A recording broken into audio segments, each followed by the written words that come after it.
The machine of death. The machine had been invented a few years ago, a machine that could tell, from just a sample of your blood, how you were going to die. It didn't give you the date, and it didn't give you specifics. It just spat out a sliver of paper upon which were printed, in careful block letters, the words drown, or cancer, or old age, or choked on a handful of popcorn. It let people know how they were going to die. The problem with the machine is that nobody really knew how it worked, which wouldn't actually have been that much of a problem if the machine worked as well as we wished it would. But the machine was frustratingly vague in its predictions, dark and seemingly delighting in the ambiguities of language. Old age, it had already turned out, could mean either dying of natural causes or being shot by a bedridden man in a botched home invasion.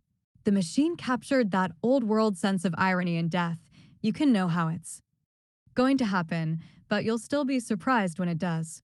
The realization that we could now know how we were going to die had changed the world.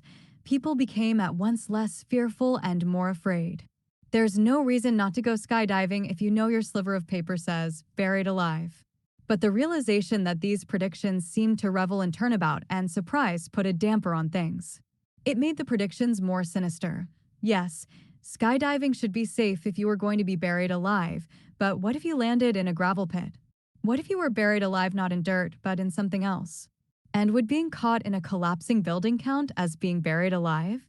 For every possibility the machine closed, it seemed to open several more, with varying degrees of plausibility.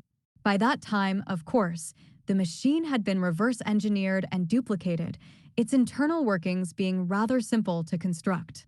And yes, we found out that its predictions weren't as straightforward as they seemed upon initial discovery at about the same time as everyone else did. We tested it before, announcing it to the world, but testing took time too much, since we had to wait for people to die. After 4 years had gone by and 3 people died as the machine predicted, we shipped it out the door. There were now machines in every doctor's office and in booths at the mall. You could pay someone or you could probably get it done for free, but the result was the same no matter what machine you went to. They were, at least, consistent.